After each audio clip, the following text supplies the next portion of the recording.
예, 반갑습니다. 특별히 우리 어머니 따라서 오신 자녀분들도 많이 계신데요. 자녀분들도 환영합니다. 제 소개를 조금 더 드리고 강의를 들어가면, 저는 이제 80년대 중반에 대학 생활을 했습니다. 그래서 그때 대학 생활 하신 분들은 알겠지만, 하나님이 살아계신데, 역사의 주인이신데, 왜 이 시대가 이렇게 불의하냐, 그런 문제를 가지고 많이 아파하고 하면서 대학 생활을 보냈던 것 같아요. 그래서, 우리 하나님이 살아계시면은 좀 이 땅에 임하셔가지고 이 악한 사람들에게 이제 벌을 주시고 선한 사람들을 이렇게 착 세우시면 좋으신데 좀 침묵하신 느낌들, 하나님이 역사하지 않는다는 느낌들 때문에 너무너무 괴롭게 대학 생활들을 보냈던 것 같아요. 그러다가 이제 대학을 졸업할 쯤이 되어서 대학을 졸업하고 사회로 나가야 되는데 그러면 나는 어떻게 살 것이냐라는 고민이 있더라고요. 그래서 그런 고민을 하면서 방황을 하면서 제가 했던 결론이 뭐냐면은 하나님 저를 우리 시대의 모순의 핵심에 보내주십시오. 우리 시대에 제일 죄가 많고 악이 많고 어려운 곳으로 저를 보내주시면 제가 거기 들어가서 복음이 우리 시대의 문제를 푸는 답이라는 것을 좀 보여주는, 드러내는 삶을 살고 싶습니다. 이제 그런 기도를 주 앞에 드렸던 기억이 납니다. 근데 이제 문제는 뭐냐면은 그런 기도는 했지만 도대체 우리 시대의 모순의 핵심이 어딘지 또 어떻게 살면은 그 답을 할 수 있는 것인지 그때 제 나이가 23살 이 나이니까 제가 알 길이 없더라고요. 그래서 고민을 하다가 이제 군대를 갔다 오고 교직에 나왔습니다. 지금은 교사 되기가 참 어려운 시대인데요. 그때는 이제 국립사대를 나오면은 발령이 나는 시대이기 때문에 제가 쉽게 교사가 되었는데 제가 첫 발령을 받은 곳이 어디냐면은 청운중학교라고 서울에 오시면 거기 경복궁이 있고 뒤에 가면 청와대가 있고 그 옆에 길 건너가면은 청운중학교라고 남자 중학교 하나 있어요. 거기에 첫 발령을 받았는데 그 중학생 아이들하고 제가 첫 생활을 하게 된 거죠. 그래서 여러분 혹시 교회에서 중등부 교사를 하시거나 아니면은 또 집에서 중등부 중학생 아이를 키우시는 부모님들은 많이 힘드시죠. 중학생들도 계셔서 미안한데요. 이제 그때도 선생님들이 모이면 그런 얘기를 많이 했습니다. 중학교 남자 아이들은 인간이 아니다 이런 표현을 많이 썼어요. 인간이 아니면 뭡니까 이게 도대체. 예, 중학생들에게 미안합니다. 왜냐하면 이제 제 느낌이 저도 나이가 젊어요. 군대 갔다 와가지고 26살, 7살 그 나이인데 이 남자 애들하고 같이 공도 찰 수 있고 같이 모욕도 할 수 있고 놀도도 가고 밥도 먹고 할 수 있는데 앉아가지고 얘랑 이야기를 한번 틀려고 해보니까 얘가 뭔 생각을 하는지 어떤 감정을 느끼고 있는지 그 풀기가 너무 어려운 거예요. 제가 애들의 마음속에 들어가고 싶은데 이 중학생 남자아이들의 마음에 들어가기가 너무 어렵더라고요. 그래서 제가 아이들하고 한번 일기를 써봐야 되겠다 생각을 했습니다. 일기라는 것이 개인 일기는 아니고요. 옛날에 중학교에서 모둠일기라고 해서 6명씩 한 모둠을 묶어서 6명당 한 권의 일기장을 주는 거죠. 그럼 6명이 돌려가면서 일기를 쓰는 그 모둠일기를 쓰셨는데요. 그래서 애들이 일기를 써오면은 제가 걷어가지고 그 일기에서 답을 달아서 돌려주면은 다음에 가 쓰고 이런 식으로 일기를 돌렸어요. 처음에 애들 보고 일기를 써오라 그러면은 여러분 짐작을 할 수 있을 겁니다. 남자들 써온 일기가 한 3줄 써옵니다.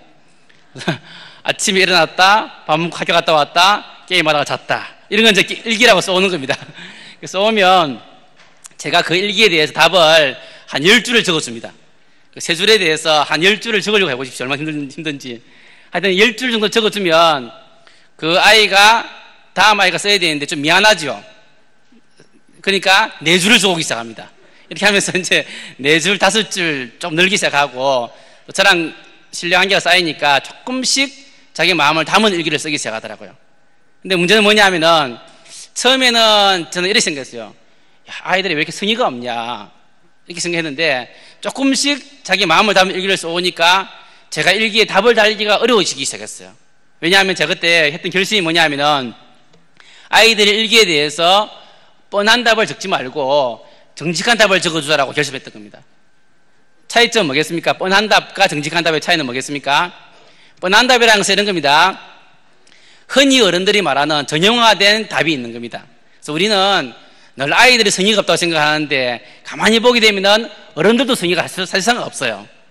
예를 들면 이런 겁니다. 만약에 집에서 초등학교 4학년 남자아이가 아빠한테 질문을 합니다. 아빠, 인생이 뭐야? 물어다 생각해 봅시다. 그럼 아빠가 뭐라 하겠습니까?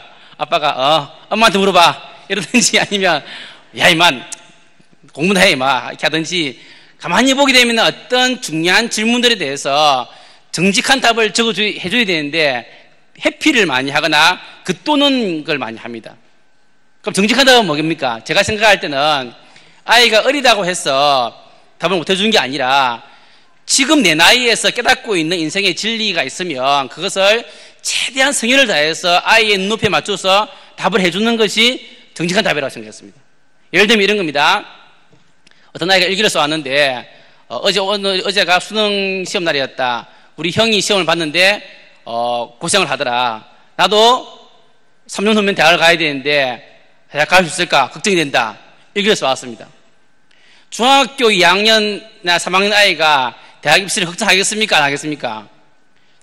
걔들도 합니다. 다만 공부를 안 할 뿐입니다. 공부를 안 해서 그렇지 걔들도 걱정은 하고 있는 겁니다.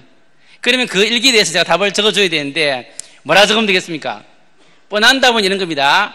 이놈아 한 3년 꾹 참고 빼빠지게 열심히 공부에 집중해라. 그러면 좋은 대학을 갈 수 있고 좋은 대학을 나오면 모든 게 해결되는 거다.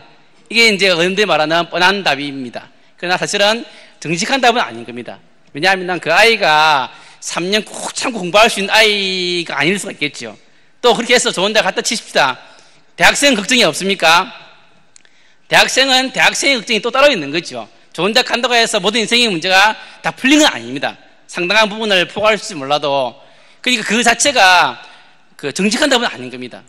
그러면 정직한 답을 적는다고 할 때 도대체 뭐라 하면 되겠습니까? 흔히 하듯이 얘야 행복은 성공순이 아니란다. 그 말도 쓰기에 곤란하지 않겠습니까? 왜냐하면 그 말이 틀린 말은 아니지만 그렇다고 해서 에이 보고 그러면 공부하지 마란 말이야 나보고. 그렇죠? 그것도 아니면서 그러면 아이한테 공부를 하라 그러면서 공부가 인생의 전부가 아니라고 말하면서 다 모든 걸 포괄해서 답을 짧은 글로 적어주기가 쉽지가 않죠. 그러니까 어떤 일기에 대해서 아이가 쓴 글이지만 쓰기가 쉽지 않은 거예요. 지금도 제가 잊히지 않는 일기가 하나 있는데 어떤 아이가 일기를 적어왔는데 제목이 그였어요. 내가 이해할 수 없는 엄마의 모습이었어요. 짐작이 가죠? 어떤 내용인지. 우리 엄마는 교회에서는 신실한 집사님이신데 집에서는 공부만 강요하는 평범한 엄마에 불과하다. 우리 엄마의 이중적인 모습이 싫다. 걔는 이제 그 청운중학교 근처에 있는 그 강화문에 가 있는 세문안교회라고 있는데 세문안교회 중등부 회장이었고 그 엄마는 그 교회 권사님이었어요. 제가 몇 년 전에 2, 3년 됐나요? 세문안교회 그 교사 세미나에서 강의하러 갔는데 가보니까 걔가 자라가지고 이제 36살 청년이 되어 있고 그 어머니는 그게 권사님이 되어 있더라고요. 그래서 같이 인사도 드리고 했었는데 자 보통의 청소년 아이들이 그런 고민을 할 수가 있죠. 그럼 내가 그 답을 적어야 되는데 네 말이 맞다 이렇게 할 수가 없죠. 왜냐하면 그러면 선생님이 엄마를 욕하게 되는 게 되고 반대로 이제 이놈아 뭔 소리 하는 거냐 이렇게 하면 애가 마음을 닫아버리겠죠. 그러니까 그런 일기들이 나오기 시작하는 겁니다. 그러면 제가 답을 적을 수가 없어요. 그래서 읽고 했는데 못 찾겠는 거예요. 어떤 날들은 제가 일기장을 이렇게 쌓아놓고는 안수기도를 합니다. 제가 목사님도 아닌데 손을 얹고는 하나님 우리 아이들의 고민이 여기 있습니다. 이 아이들에게 제가 정직한 답을 적어주고 싶은데 전 지혜가 없습니다. 하나님 지혜를 주십시오. 기도하고 또 내가 할 수 있는 만큼 적는 거죠. 적고 기도하고 적고 이렇게 해서 이제 아이들과 일기를 이제 교환을 한 겁니다. 했는데 놀라운 변화는 뭐냐면은 우리 반 아이들이 종례 시간에 선생님을 기다리기 시작한 겁니다. 그러니까 여러분 보통 중학교에 가보시면 알지만 종례 시간은 정말 난장판입니다. 아무리 좋은 이야기도 소용이 없어요. 애들이 빨리 집에 가야 되기 때문에 빨리 마치세요 해가지고 책상을 치고 하기 때문에 이야기가 안 먹히는데 우리 반이 이제 그런 아이들이지만 제가 들어가게 되면 조용해지는 거예요. 일기장을 주면은 서로 보려고 이제 서로 선생님이 뭐라 적었는지 그래 비교해 가면서 나는 10줄 적었는데 넌 11줄이다 하면서 이렇게 따지면은 그 남자 담임의 남자 중학생입니다. 서로 좋아할 것도 없고 감정할 것도 없고 그런 먹먹한 관계인데도 불구하고 아이들이 상당히 신뢰를 하고 기다리고 이제 이렇게 하면서 아이들하고 제하고 마음을 많이 듣던 것 같아요. 그러면서 제가 중1, 중2, 2년을 맡으면서 2년 동안 91년, 92년 일기장을 애들이랑 교환하면서 했습니다. 그래서 2년을 하고 나니까 일기장에 숲이 쌓이는 겁니다. 이렇게. 그래서 그 2년을 마치고 제가 이 일기를 한번 정리를 한번 해봐야 되겠다. 그런 욕구가 들었어요. 그래서 겨울방학 때 혼자서 교무실에 앉아서 당시가 이제 워드가 발달하기 전이니까 타이핑을 친 거죠. 타자기를 넣고 타이핑을 쭉 치는데 그냥 친 게 아니라 주제별로 분류해 가면서 한번 쳐본 겁니다. 예, 애들의 그 유사한 일들끼리 모아서 쳐봤어요. 그러니까 어떤 게 나오냐니까 한 50% 정도는 중학교 아이들이지만 공부와 관련된 고민들입니다. 공부와 관련된 내용들이 공부를 하든 안 하든 관계가 없이 하여튼 50%는 관련이 있는 것들이고요. 한 30%는 관계와 관련된 고민들이에요. 부모님 관계, 친구 관계, 관계에 관한 고민하고 20% 정도가 기타 다른 것이 이렇게 나오기 시작하더라고요. 근데 쭉 그 치면서 제게 다가온 느낌이 뭐냐면 제가 대학교 4학년 때 했던 기도가 생각나더라고요. 그때 제가 기도하기를 하나님 저를 우리 시대의 모순의 핵심에 보여주십시오라고 기도했었는데 저는 그전까지만 하더라도 최소한 학교는 우리 시대의 모순의 핵심이 아니라고 생각했습니다. 제가 생각할 때는 우리 시대의 모순의 핵심이 어딜까? 그게 저기 북한인지 저기 선교인지 그게 무슨 장애인 사역이든지 그러니까 뭔가 어려운 사역이 더 있다고 생각했고 학교의 사역은 아니라고 생각했던 거죠.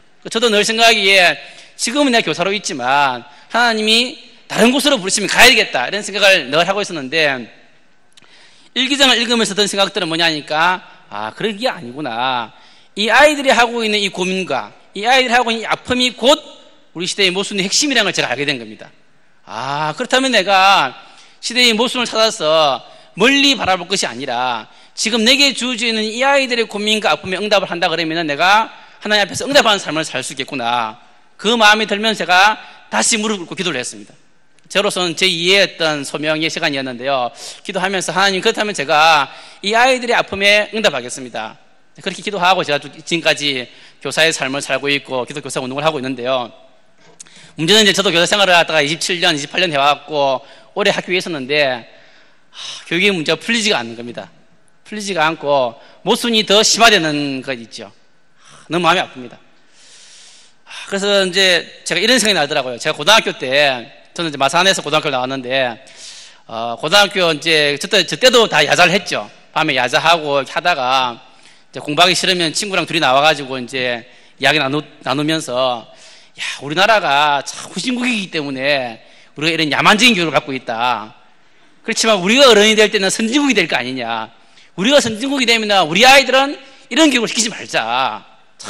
둘이서 막 결심됐던 기억이 나는데 문제는 30년이 흐르고 제가 부모가 되고 저도 기성세대가 되고 책임 있는 위치가 됐는데 교육의 모순이 더 심화됐고 고친 게 없는 거예요. 옛날 같으면 차라리 부모님들이 가난하고 좀 무관심했기 때문에 최소한 아이들을 좀 주말에는 방치를 했습니다.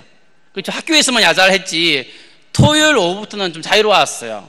지금은 부모님들이 다 조금 생각도 여유가 있기 때문에 학교 마치면 학원 보내고 토요일은 토요일 반 보내고 일요일은 일요일 반 보내고 이렇게 하기 때문에 더 여유가 없는 그 모순된 삶을 시키고 있어서 저는 요즘 하나님 앞에서 기도할 때는 하나님 참 저희 세대가 참 죄를 많이 지은 세대입니다. 참 이게 뭔가 사회를 좀 고치겠다고 했던 그런 세대인데 불구하고 이게 너무 우리 아이들 특히 교육 문제는 고친 게 없는 거예요. 다른 문제는 고친 게 있을지 모르겠는데 그래서 저도 이제 기도하면 너무 마음이 아프고 그것이 아마 앉아 계신 분들의 비슷한 마음들일까 생각하는데요.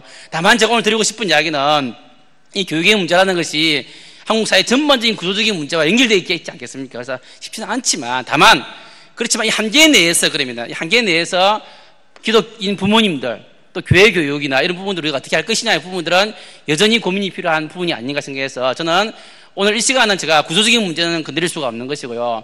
한계 내에서의 우리 개인들이 바라봐야 될 부분들을 보려고 합니다.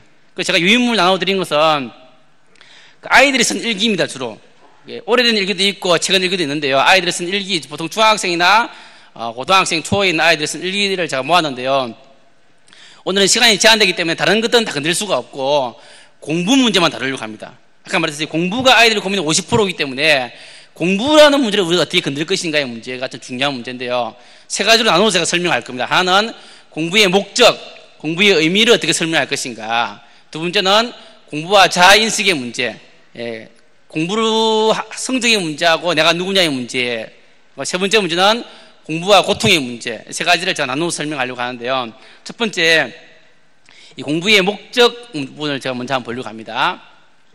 아이들이 집에서 이런 질문을 던질 때가 있을 겁니다. 엄마한테 엄마 공부 왜 해야 되죠? 물을 때가 있을 겁니다. 주로 언제 묻습니까?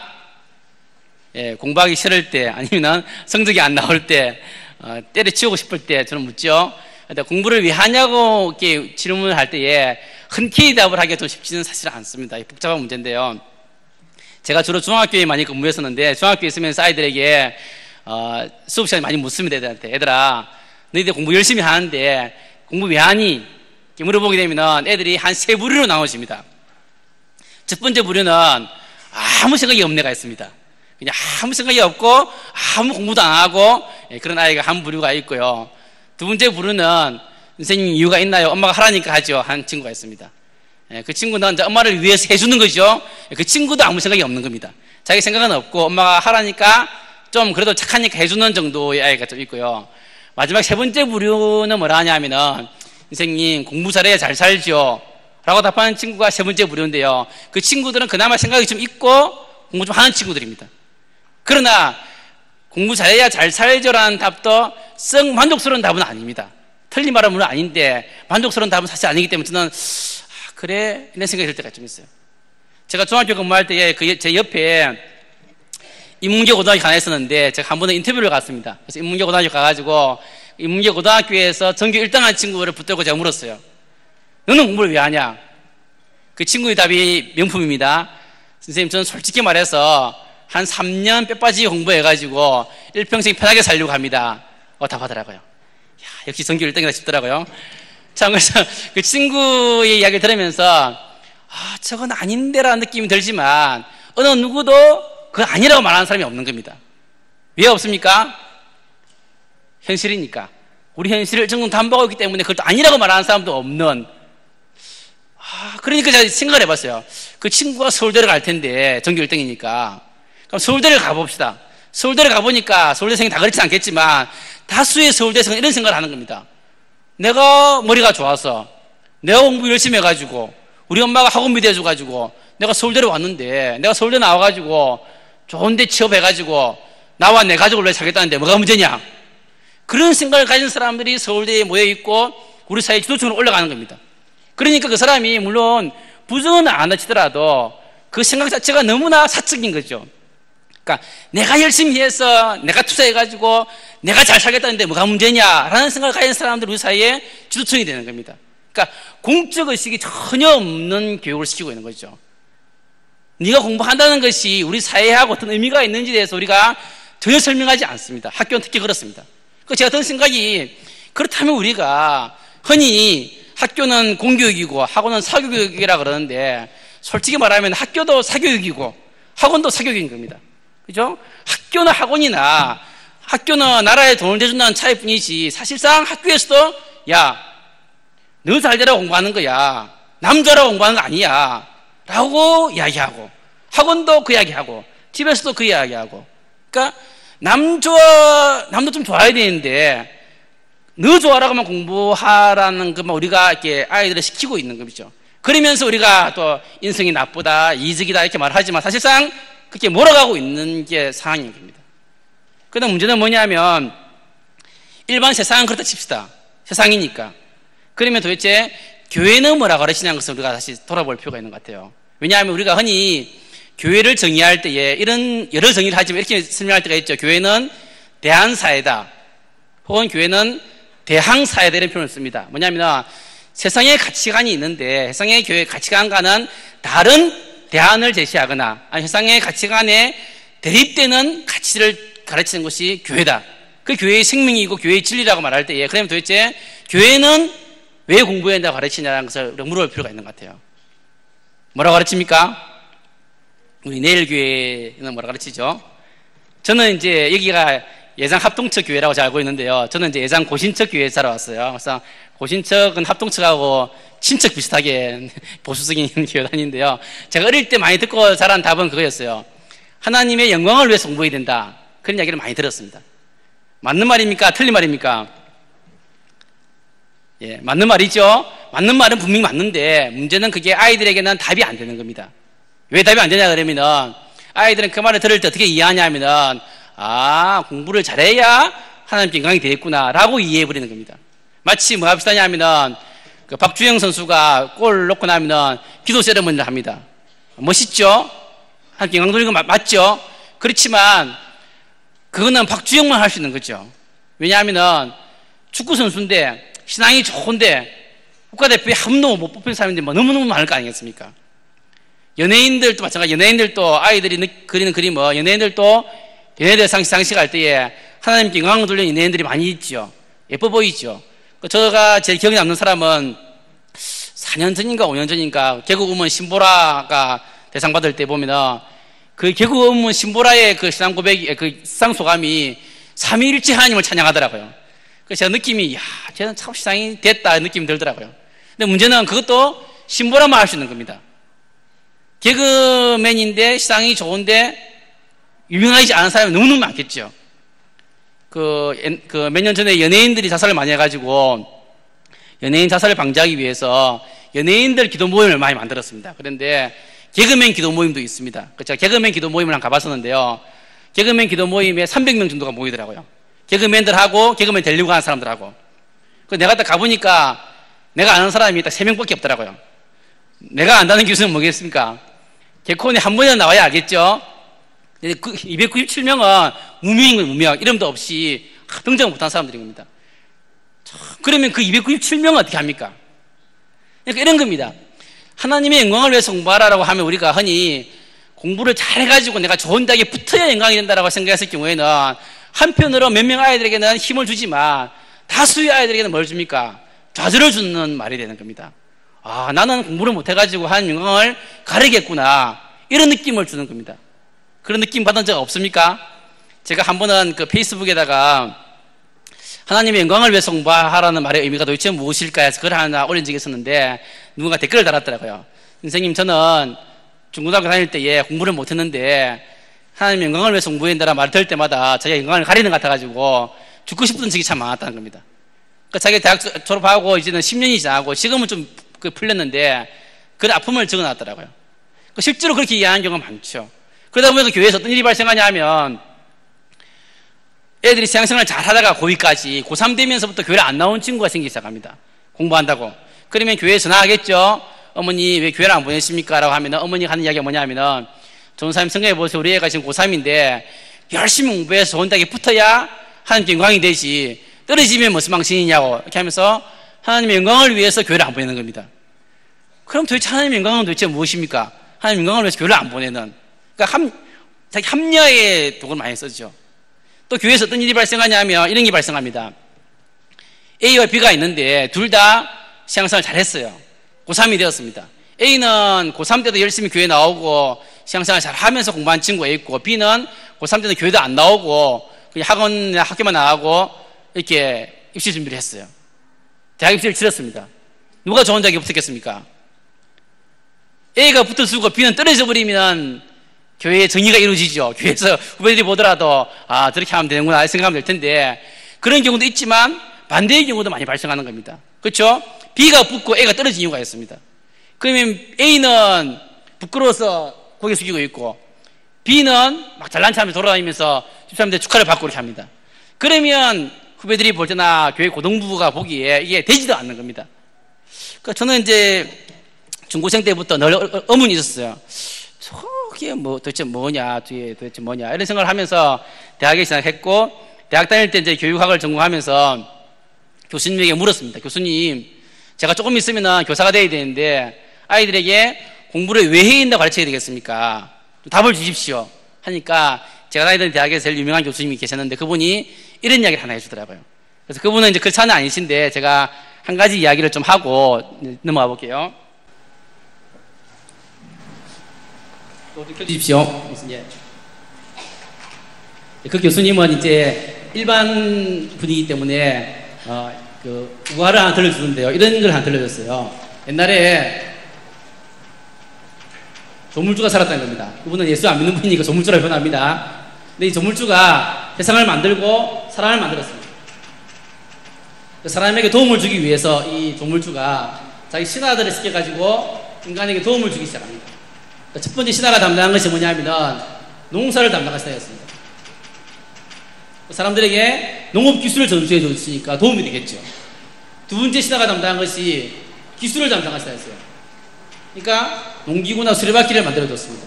도움이 되죠. 쭉 도움을 줬는데 마지막 10번째 신하가 담당한 것이 공부였습니다. 물론 이것도 다 공부죠. 넓게 보면 다 공부지만 여기서 말하는 공부는 이런 거 말고 우리 생활에 별로 도움이 안 되는 국영수라 한번 생각해 봅시다. 이게 이제 공부인데요. 그래서 이 신하가 이걸 담당했는데 사람들한테 가서 한 겁니다.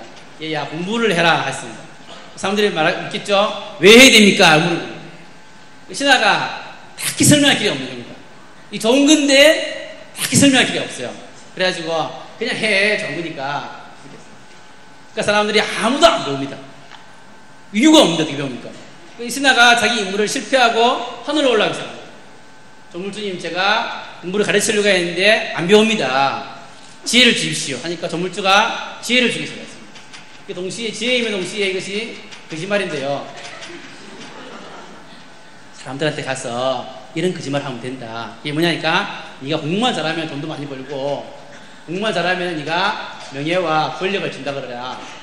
공부만 잘하면 네가 결혼도 잘한다 그래라. 이렇게 시킵니다. 시키니까 신하가 사람들한테 가서는 얘들아 니네가 공부만 잘하면 돈, 명예, 권력을 다 주는 거야. 이렇게 딱 설명을 했어요. 사람들이 구름대같이 몰려가지고 공부를 배우기 시작했죠. 열심히 공부를 배웠습니다. 배우고 나니까 뭔가 좋은 결과가 나왔어요. 원래 얻어했던 좋은 결과가 나왔습니다. 뭔지는 좀 더 설명합니다. 문제는 뭐냐 하면 그때 조물주가 했던 거짓말, 신하가 했던 거짓말이 지금까지 내려와가지고 지금도 유포되고 있다는 겁니다. 지금도 사람들이 야 공부 잘해 잘 사는 거야. 공부 못하면 아빠처럼 고생해 이렇게 하든지 어쨌든 간에 이걸 합니다. 그래서 우리가 고등학교 가보시면 그 푼이 나오지 않습니까? 뭐가 붙어 있습니까? 1시간 더 공부하면 남편 직업이 바뀐다. 이런 거 붙여왔죠. 이 말초 신경을 자극해 가지고 공부를 끌어냅니다. 더 심한 반들은 공부해서 미팅할래, 공장 가서 미팅할래 이렇게 해가지고 인터넷에 나오죠. 그런 걸 해가지고 막 자극을 하는 겁니다. 이렇게 요런 아침이 이겁니다. 이건데요. 근데 문제는 이게 진실이 아니라 그때 조물주가 유포했던 거짓말이라고 했다는 겁니다. 동의하십니까? 이렇게 말하면 여러분들께서 아닌데 진실인데 이렇게 생각하는 사람들이 꽤 많이 있을 거라 생각합니다. 그래서 제가 한번 따지고 넘어가 보려고 합니다. 어떤 말이 100% 진실이나 100% 거짓말은 없겠죠. 다만 그 말이 어느 정도의 진실을 담보하고 있는지를 우리가 살펴볼 필요가 있어요. 그래서 이 말도 한번 검증을 하는 필요가 있습니다. 그래서 여러분이 지금부터는 신앙을 내려놓으시고요. 신앙과 무관한 그냥 일반적인 상식이나 이성을 가지고 한번 판단해보면 좋을 것 같아요. 실제로 중고등학교 때 공부를 잘하는가 하고 그 다음에 어린이들과 잘 사는가 하고 어느 정도의 연관성이 있겠습니까? 깨놓고 이렇게 생각해봅시다. 제가 고등학교 졸업한 지가 30년이 됐는데요. 고등학교 동창회를 갔습니다. 동창회를 가서 우리가 오랜만에 모였으니까 고등학교 때 생활교육을 한번 떼보자 해가지고 고등학교 때 성적을 까기로 했습니다. 그래가지고 고3 때 성적을 까가지고 1등부터 100등까지를 우리가 좀 줄을 한번 세우기로 했습니다. 줄을 세워보고요. 현재 나이가 50이 돼가지고 이제는 현재의 재산 순으로 한번 줄을 한번 세워보겠습니다. 1등부터 100등까지. 그래가지고 전교 1등은 지금 몇 등 부자고 전교 2등은 몇 등 부자인지 한번 해볼 수 있겠죠. 그럼 이거는 함수관계가 나오겠죠. 그러면 우리가 흔히 말하는 상관도가 나올 거예요. 도대체 고3 때 공부 잘했던가 하고 나이 50대까지 잘 사는가 하고 어느 정도 상관도가 있을까? 몇 프로 정도 상관도가 나오겠습니까? 제가 혹시 논문이나 싶어 찾아보니까 논문이 없더라고요. 그래서 혹시 여기 청년들이 계시면 교육학 석사학위 논문을 한번 써보시면 됩니다. 상관도 한번 써도 되는데 제가 느낌으로 그냥 저도 학생은 아닙니다. 저도 친구들 떠올리면서 그 친구는 뭐하지 그 친구는 얘는 뭐하지 이렇게 떠올리면서 제 느낌에는 한 60% 정도의 상관도가 있을까 생각을 하고 저는 이렇게 하고 있는데요. 어떤 것 같아요? 너무 적게 잡았습니까? 많이 잡았습니까? 그러니까 이렇게 생각해 봅시다. 60%라 생각하면 60%가 물론 적은 상관도는 아닙니다. 왜냐면 우리가 일기에 의해서 비올 확률이 60% 그러면 우산 들고 나가야 되겠죠. 그러니까 뭐냐면 제 느낌이 이런 거예요. 고3 때 공부 잘해가지고 좋은 대학을 간 사람이 잘 살 확률이 없다라고 말할 수는 없다. 부정할 수는 없을 것 같아요. 왜냐하면 우리 사회 자체가 그런 사람들이 안정된 지역군에 들어가기 때문에 잘 살 확률이라는 것은 꽤 있다는 것을 우리가 부정할 수는 없겠죠. 다만 당연히 100%는 아니겠죠. 당연히 어떤 공백이 있는 겁니다. 그는 사회학에서는 뭐라 부릅니까? 흔히 그래서 우리가 변수라 부르죠. 그러니까 당연하지 않는 다른 어떤 공백이 30%나 40% 정도는 공부 잘했지만 잘 살 수 없는 사람도 있는 것이고, 공부를 못했지만 잘 사는 사람도 있는 겁니다. 그런 변수가 있는 거죠. 왜냐하면 삶이라는 것은 공부나 성적이라는 것이 당연히 우리 인생에서 일정 부분을 좌우하지만 그 외에도 인생을 좌우하는 면이 많이 있지 않습니까? 물론 이제 안 좋은 거는 부모님이 재산 물려받아가 잘 살고 이런 건 더 안 좋은 거긴 하지만 어쨌든 간에 여러 삶에는 변수가 있는 겁니다. 이거는 세상에 없더라도 상식적으로 생각할 수 있는 부분이기 때문에 제가 드리고 싶은 말씀은 그겁니다. 우리 흔히 아이들을 불러놓고 공부 잘해야 잘 산다는 말을 할 때에 그 말이 틀린 건 아니지만 그러나 100%는 아니기 때문에 저는 일정 정도의 여백을 가지고 얘기해야 되는 겁니다. 즉 뭐냐면 얘가 지금 공부를 못하지만 공부 못하니까 끝이야 임마 땡이야 이렇게 말할 수가 없다는 겁니다. 걔가 공부를 못하지만 그 삶이 어떻게 바뀔지 열릴지는 우리가 모르는, 그런데 상식적으로도 말할 수 있는 부분이 있는 것이고, 공부만 잘한다고 끝이 아니라 공부 잘하지만 얘가 또 다른 걸 될 가능성도 또 있는 거겠죠, 그렇죠? 그러면 있다는 걸 생각할 때에 이런 이야기들이 너무 과도하게 신화가 되면 안 된다. 너무 이것을 100% 하는 것은 옳지 않다는 것을 먼저 말씀드리는 겁니다. 그런데 여기에 다해서 또 뭐가 있냐면은 이런 것들은 예수 안 믿는 사람들도 말할 수 있는 부분이고요. 예수 믿는 사람들은 여기에 다해서 또 뭐가 없습니까? 은총이라는 게 보는 겁니다. 은총. 그죠? 우리 삶이라는 것이 예수 믿는 사람들은 본인이 노력한 만큼만 되는 것이 아니라 노력도 열심히 해야 되지만 하나님의 은혜가 아니면 살 수가 없는, 하나님 은혜로 붙들지 아니하시면 될 수가 없는 부분입니다.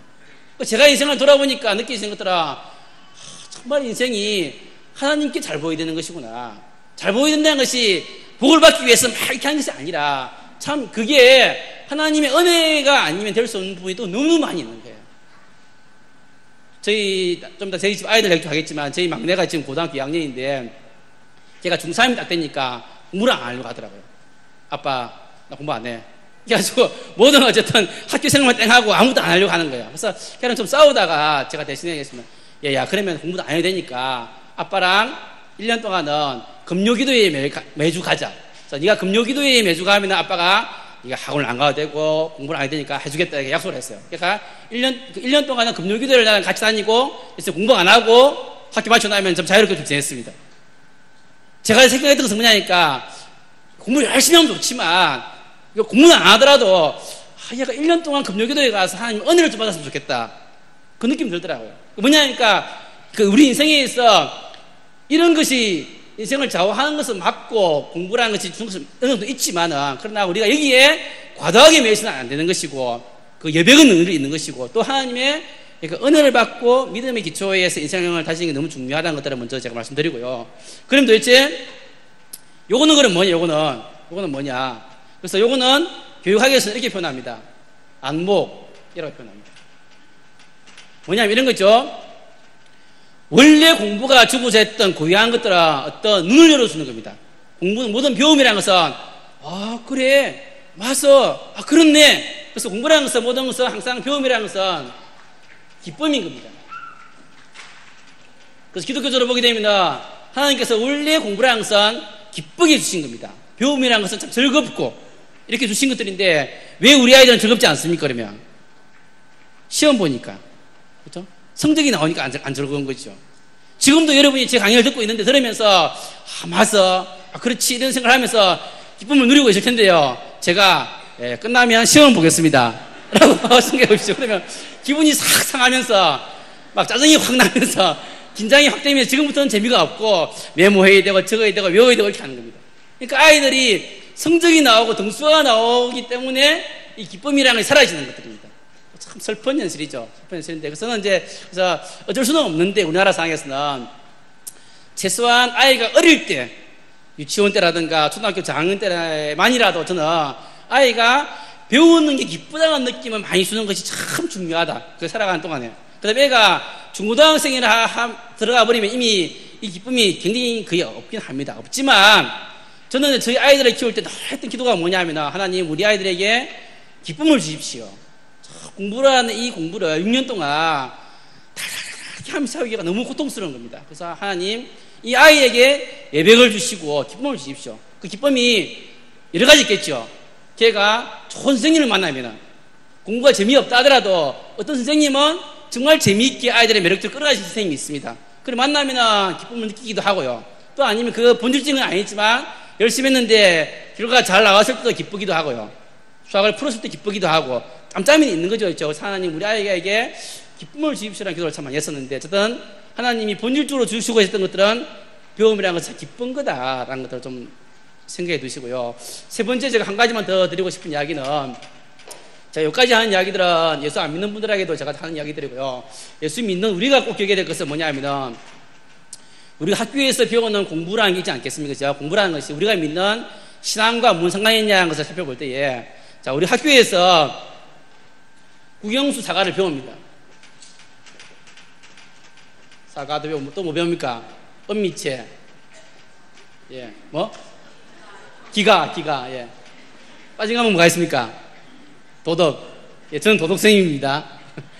이 과목을 배웠는데, 이 배우는 과목이 우리가 믿는 하나님과 뭔 상관이냐 그러면은, 이 모든 과목이라는 것은 하나님이 만드신 세계를 배운다는 겁니다. 하나님과 무관하지 않고, 하나님이 만드신 창조 세계가 있는데, 그걸 연구하고 정리하는 것이 교과에 배우는 과목이기 때문에, 학교에서 배우는 공부가 하나님과 무관하지 않고, 기본적으로 하나님의 세계를 배우는 것이 학교에서 배우는 공부의 내용이라는 겁니다. 근데 문제는, 학교에서는 뭐만 가르치냐면 지식의 체계만 가르치는 것이지 뭐는 안 가르칩니까? 지식을 만드신 분이 누구인지 그 지식의 목적이 무엇인지는 가르치지 않는 거죠. 그래서 보면 우리가 보시죠. 제가 펜을 하나 들고 있는데 펜을 떨어뜨립니다. 왜 떨어집니까? 예, 중력의 법칙, 만유력의 법칙 배웠죠, 있죠? 그거 하나님이 만드신 것이죠. 만드신 것인데 학교에서는 중력이 있어가지고 땡기기 때문에 떨어진다라까지만 설명하고 끝입니다. 그렇지만 하나님을 믿는 사람들은 학교에서 안 가르쳐 주지만 저것도 하나님이 만드신 것이지 우리 하나님이 중력을 만드셔가지고 지금까지 우리를 끌어당기고 있기 때문에 우리가 유지되는 것이구나. 저 뭐냐면은 하나님을 믿는 사람에게서 공부라는 것은 뭐냐면은 하나님이 공부를 주신 목적이라는 것은 첫 번째로 공부라는 것은 하나님의 세계를 알아가는 겁니다.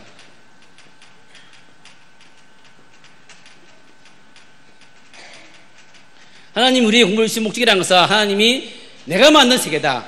하나님이 만든 세계이기 때문에 너희들이 공부를 통해서 하나님이 만드신 세계를 알아갈 수 있는 것이다. 이렇게 설명할 수 있는 겁니다. 제가 과목이 뭐라고요? 도덕이라고 그랬습니다. 아이들이 늘 나한테 묻습니다. 선생님 그거 배우면 뭐합니까? 물어요. 아니 길 가다가 휴지가 떨어져 있으면 주우면 되는 것이지 뭘 선생님은 그렇게 설명을 하십니까? 이렇게 합니다. 그래서 저한테는 놀자고 보시고 있는데요. 저는 이렇게 설명합니다. 저도 생각하기에 하나님이 모든 사람들의 마음속에 도덕률, 도덕법칙, 양심을 심으셨다고 생각하는 겁니다. 그것도 안 보이지만 하나님이 만드신 거죠. 그러면 도덕이라는 과목이라는 것은 우리 현실에 복잡한 윤리적인 갈등의 문제가 많이 있겠죠. 그 문제에서 우리 도덕 문제를 끄집어내가지고 적용시켜주는 것이 도덕이라고 생각하는 겁니다. 실제로 제 수업은 저는 항상 교과서를 가지고 줄을 치지 않고요. 그 진도와 관련되어 있는 사회적인 갈등 문제를 끄집어내가지고 애들한테 토론을 시킵니다. 토론을 조별을 시키면 아이들이 발표하겠죠. 발표를 제가 듣고 난 다음에 아이들의 답의 허점을 제가 지적해 줍니다. 이 문제가 있는데 다시 하라고 해요. 다시 토론해서 다시 발표합니다. 쭉 하다 보게 되면 어떤 아이들이 공통된 결론에 이르게 되는 거죠. 그러니까 아이들이 뭐 다 다르게 생각할 수 있지 생각하다가도 다시 생각해보니까 공통된 결론에 이르는 것이죠. 그러면서는 그게 바로 하나님이 모든 사람들의 마음속에 심어주신 도덕률이다. 좀 설명을 하거든요. 눈에 보이는 물질이든 보이지 않는 사회의 원리든 한계가 없이 그것이 하나님이 만드신 세계인 것이고 하나님을 알아가는 과정이 될 수 있는 겁니다. 학교에서 물론 가르치지 않습니다. 그렇지만 우리가 돌아와서 이것도 하나님이 만드신 거야. 다 이해할 수 없지만 하나님이 만드신 것이야. 저걸 만드신 하나님은 위대하신 분이시구나. 하나님은 저걸 통해서 우리에게 뭘 말씀하시지? 이런 걸 통해서 우리가 하나님을 알아가는 것이 기본적인 목적이고요. 두 번째는 뭐냐 하면 하나님이 이걸 배웠습니다. 배우고 난 다음에 뭐합니까? 하나님은 우리를 갖다가 어떻게 하죠? 세상으로 어떻게 합니까? 파송하시죠. 파송하시는 목적은 뭡니까? 세상을 우리가 섬기고 다스리라는 거죠. 하나님 우리에게 공부를 하라는 목적은 뭐냐니까 하나님이 만드신 세계를 잘 알아가지고 이제 네가 하나님이 만드신 세계로 나아가서 하나님을 대신해서 세상을 섬기고 다스리라는 겁니다. 그럼 우리 두 가지 의문이 떠오르죠. 첫 번째로 그럼 어디로 가야 됩니까? 제가 두 번째는 어떻게 해야 됩니까? 떨어지죠? 하나님은 제가 어디로 가야 됩니까? 라고 물으면 하나님은 공부를 한번 해봐라. 공부해봐가지고 네가 어느 쪽에 흥미가 가는지, 어느 쪽에 덜 잘하는지, 관심 가는지를 보라 그러는 것이죠.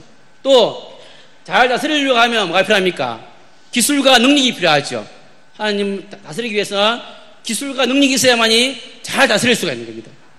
제가 병원에 가보게 되면 어떤 의사 선생님들은 친절하신 분이 있고 불친절한 분이 있습니다. 그게 내가 많이 보니까 성격 차이가 아니고요. 실력이 없는 분들은 불친절한 것 같아요. 왜냐하면 환자가 물어볼까 봐서 화를 내면서 이렇게 제압을 하시고, 실력이 있는 분은 친절하게 설명하시더라고요. 물어봐도 다 아니까 설명 쭉 하시는 것 같아요. 그러니까 우리가 선한 청지기가 되려고 하면 능력을 갖춰야 되는 거죠. 그래야 잘 다스릴 수 있는 사람이 될 수 있겠죠. 그러니까 하나님은 우리로 하여금 공부라는 것이 쓸데없는 게 아니고, 학교에 집어넣는 공부라는 것은 너가 하나님의 세계를 알아가는 과정이라고 생각해라.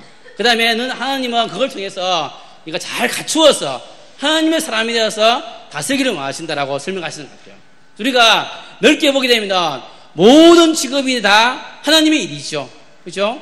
목사님은 교회에서 전임 사역을 하시는 것이지만, 교사는 하나님을 대신해서 아이들 가르치는 사람이 교사 아니겠습니까? 군인은 하나님을 대신해서 나라의 안전을 지키는 사람이겠죠. 넓게 보게 됩니다. 그렇다면 우리가 하나님의 사람으로 나아가서 어디로 가야 되는지, 어떻게 해야 되는지를 알 수 있는 것은 공부를 통해서 알 수 있는 겁니다. 그래서 우리가 공부라는 것이 쉽지 않은 것이 사실이지만, 그러나 하나님 우리를 준비시키시고 만들어 가시기 위해서 공부를 시킨다고 생각한다면, 하나님 제가 하나님의 사람으로 잘 구비되기를 원합니다. 정말 하나님의 일꾼이 되기를 원합니다. 그런 마음을 가지고 공부한다고 할 때에 그 사람이 성적과 무관하게 하나님의 일을 하고 있는 거죠. 그 사람은 하나님께 영광을 돌리고 있는 겁니다. 그러니까 전교 1등을 해야 영광을 돌리는 게 아니라 성적과 무관하게 그 사람이 하나님의 세계를 더 잘 알기를 원합니다. 하나님의 사람으로 잘 준비되기를 원합니다라는 마음을 가지고 그 마음으로 공부한다면 본인의 성적과 무관하게 이미 하나님께서 영광을 받으시는 것이죠. 그러나 본인이 공부를 잘한다 하더라도 내가 열심히 해가지고 내가 좋은 데 가가지고 잘못 살아야지, 그 생각만 갖는다 그러면 하나님 기뻐하시지 않겠죠. 그러면 그 사람은 마치 어리석은 부자랑 비슷합니다. 공부를 잘하고 좋은 데 가는 것이 인생을 보장해 주는 것이 아니다. 너가 지금 하고 있는 것이 뭔지 내가 모르겠다. 인생을 잘 되게 하는 것이 하나님이냐 공부냐, 하나님이냐 돈이냐고 묻는 겁니다. 제가 대학을 졸업할 때에 청년들을 다 비슷하겠죠. 그 청년의 시기 너무 불안하지 않겠습니까? 지금은 더 불안하죠. 막막하고 결혼 대상자도 없고 취업도 안 되고 막막할 때에 저도 이제 한 분 저 앞에 나아갔어요. 나아갔는데 하나님이 내 속에 주시는 음성이 있더라고요. 뭐냐니까 너 인생의 주인이 누구냐라고 묻더라고요. 너 인생의 주인이 하나님이냐 돈이냐, 하나님이냐 직장이냐, 하나님이냐 배우자냐 라고 묻더라고요. 그래서 제가 한참 붙들고 기도하다가 하나님이십니다 라고 고백을 했던 기억이 나는데요. 마찬가지죠. 우리가 하나님께 영광을 돌린다고 말하는 하지만 그것이 왜 해석적으로 자꾸 곡해되냐 그러면 그것이 세상의 출세주의하고 세상의 가치관이 있겠습니다. 세상의 가치라는 것은 돈을 많이 벌어야 성공하는 것이고 좋은 데 가야 성공하는 것이라는 그런 것이 신앙의 이름으로 포장이 돼가지고 하나님께 영광을 돌리기 위해서는 공부를 잘해야 되고 좋은 데 가야 한다는 것을 포장이 되는 것 같아요. 하나님은 그렇게 말씀하지 않으시고 내가 너의 상황을 알고 너 현재를 아는데 너 상태 가운데서 내가 현재 주신 이 공부를 네가 잘하든 못하든 신실하게 감당하되 하나님을 사랑하는 마음으로 감당해라. 이웃을 섬기기 위한 마음으로 감당하라. 그런 마음을 주께서 받으시는 거죠. 그렇죠? 우리 공부를 하는 목적들에 대해서 아이들에게 바른 설명들이 필요한 부분이 있고요. 이게 왜 중요하냐 그러면은 저도 아이를 키워보니까 교육에 있어서 제일 안 좋은 건 뭐냐 하면 불일치입니다. 불일치. 이런 거죠. 아빠는 공부하라 그러고 엄마는 공부가 인생의 전문이야 그러고, 아니면 언제는 공부하라 그러고 언제는 또 이렇게 말을 하면 아이가 어느 장단에 춤추러 봐야 나보고 그렇게 되는 거죠. 그러니까 일관성이나 일치가 중요한 부분들인데 애가 어릴 때는 모르는데 걔가 중학생이 되고 고등학생이 되고 일정한 나이가 되고 지 머리가 생기고 자기 시장이 생기기 시작할 즈음에 이게 교회 왔는데 교회에서는 하나님의 영광을 위해서 공부하라 그러고 집에서는 임마 지금 교회가 문제냐, 공부 3년 끝이야 임마 이렇게 한다 그러면 걔가 혼란을 겪는 거죠. 그래서 아이가 신앙적인 기반 하에서 신앙의 근거에서 공부해야 되는 이유와 신앙의 근거에서 시간 관리의 이유들과 이런 것들을 함께 설명해 줘야만 아이가 일치된 가치관을 가지고 생활할 수가 있는 것 같아요. 그래서 기본적인 공부의 목적들을 잘 간직하는 게 좀 중요한 것이고요. 두 번째 부분에 넘어가서 두 번째는 공부와 자아인식의 문제인데요. 이런 문제입니다. 공부와 자아인식의 문제는 애들이 보통 사춘기가 되면서 내가 누구냐의 그 질문에 도달하게 되는데 우리나라 사회에서는 자기가 몇 등이냐, 지가 공부를 잘하냐 못하냐 문제 가지고 내가 좋은 애인지 내가 귀중한 존재인지 그런 것들하고 연결을 시켜 생각한다는 겁니다. 자기가 공부를 잘하면은 자기가 소중한 존재라 생각을 하고 자아감이 형성되지만 공부를 못하면은 나는 왜 이렇지? 이렇게 하면서 그 자아감들이 많이 떨어지는 거죠. 그러다 보니까 한국적 상황에서는 부모님들이 어렸을 때부터 아이를 갖다가 사교육도 많이 시키고 성향수업 시키는 중요한 이유 중에 하나가 아이가 학교에 가서 기죽지 않고 자아감을 건강히 가졌으면 마음으로 시키는 경우도 굉장히 많이 있습니다. 예를 들면 이런 거 생각해 봅시다. 아이가 초등학교 1학년 들어갔습니다. 초등학교 1학년 수업 시간에는 뭘 많이 합니까? 그림을 많이 그립니다. 미술이 좀 많거든요. 그럼 그림을 그렸는데 어떤 친구는 꽃을 예쁘게 그린 애가 있습니다. 어떤 친구는 줄도 못 그린 애가 있습니다. 삐뚤삐뚤. 그러면 선생님이 누굴 칭찬하겠습니까? 꽃을 예쁘게 그린 친구의 그림을 가져가지고 딱 보여주고는 얘들 잘 그렸지 박수라고 합니다. 그러면 걔는 어깨가 올라가겠죠. 잘난 줄 알고 탁 올라가면서 이제 반장도 나가고 이렇게 탁 올라가는데 줄도 못 끝내 있지 않겠습니까? 걔는 선생님 뭐라 안 해도 자기 그림을 살짝 숨겨버립니다. 이렇게 약간 아이가 그 자존감 낮게 갖는 거죠. 그러면 그걸 엄마가 알았다 생각해 봅시다.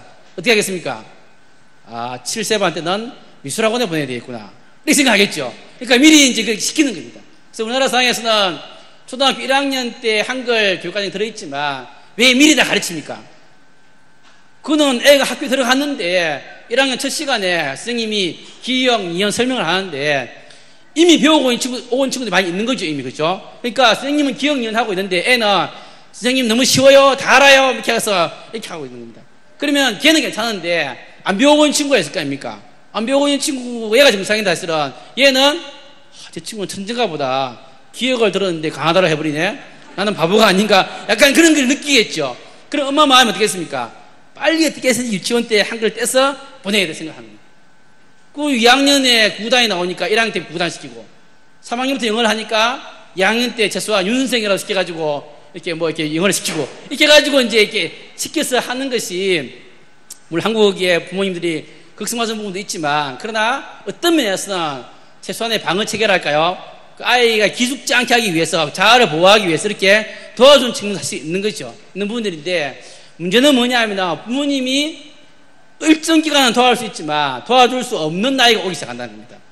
아이가 일정한 나이에 올라가게 되면 한국적 상황에서는 좌절을 경험하게 된다는 겁니다. 그래서 애들이 제일 많이 좌절을 경험하는 시기가 첫 번째가 초등학교 4학년. 초등학교 4학년 때 수학이 좀 어려워지죠. 그러니까 탁 부딪힌 아이들이 생기기 시작하고요.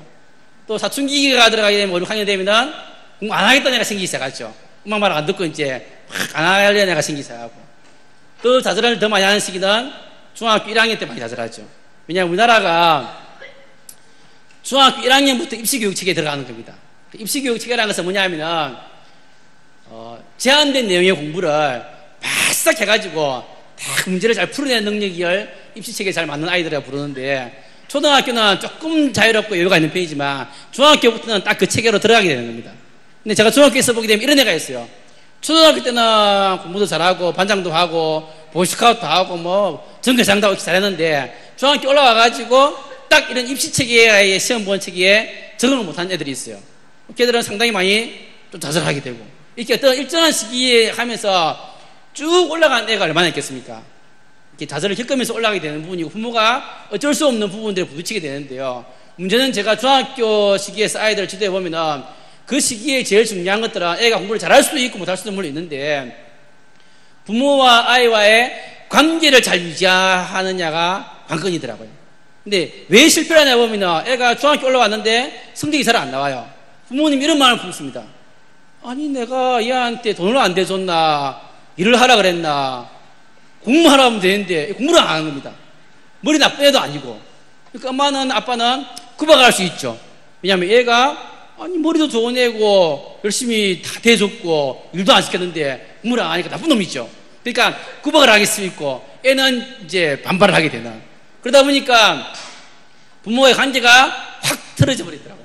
부모의 관계가 확 틀어져 버리면 애가 3, 4년 정도 방황을 해버리는 겁니다.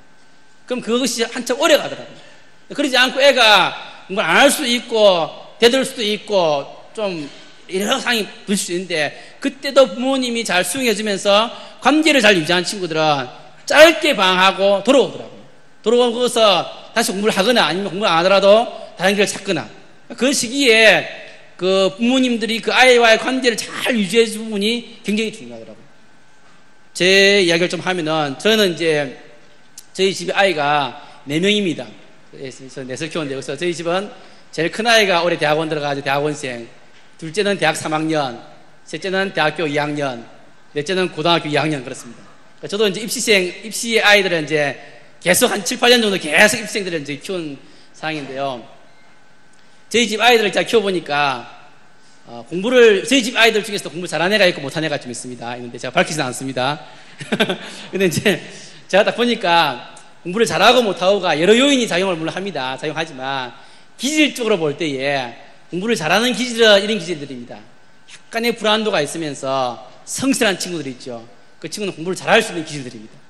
근데 공부를 못하는 기질들은 마음이 넓고 자유롭고 그런 자유로운 영혼들 있죠. 그 친구는 이제 아주 머리가 좋은 경우를 제외하고도 공부를 좀 못합니다. 특히 이제 한국적 공부를 말합니다. 저희 집에서 이제 저희 이제 큰 아이는 전형적으로 이제 첫째 아이 스타일이라서 부모님 말씀을 잘 듣고 성실하고 약간 불안도가 있는 친구들입니다. 그러니까 이 친구는 초등학교 때는 저희 집을 좀 자유롭게 잘 키우는 편인데, 자유롭게 좀 지내다가 중학교 딱 올라가니까 이 큰아이는 겁을 먹더라고. 중학교 올라가니까 큰일 났다, 난 이제 중학생이다, 중학생은 공부 안 하면 큰일 난다더라 하면서 중학생이 되니까 애가 첫 시험이 다가오는데 과목당 문제집을 3권 4권씩 사가지고 막 풀기 시작하는 겁니다. 거기다가 그것도 모자라가지고 족보라고 하죠. 인터넷 들어가게 되면 그 학교 기출문제가 쭉 나와 있습니다. 그걸 출력해가지고 풀기 시작하는 겁니다. 그러니까 얘는 당연히 첫 시험에서 성적이 잘 나오겠죠. 그러니까 자기는 내가 공부 잘하는 애구나 하는 자신을 갖더라고요. 그러면서 그걸 유지하기 위해서 계속 공부를 하면서 일단 중고등학교에 공부에 시에 거치면서 특별히 부모 걱정을 안 시키면서 쭉 이렇게 해나가더라고요. 근데 우리 집 둘째는 이제 반대의 기질입니다. 어릴 때부터 자유롭고 매일 있는 걸 싫어하는 친구 있죠. 그래서 얘는 무슨 피아노도 안 간다, 수영도 안 간다, 가는 게 없어요. 가는 게 없고 오직 놀이터에서 친구들 놀고 다니면서 싹 놀고 이런 걸 잘하는 친구였는데, 얘도 자유롭게 초등학교를 보내고 중학교 올라갔습니다.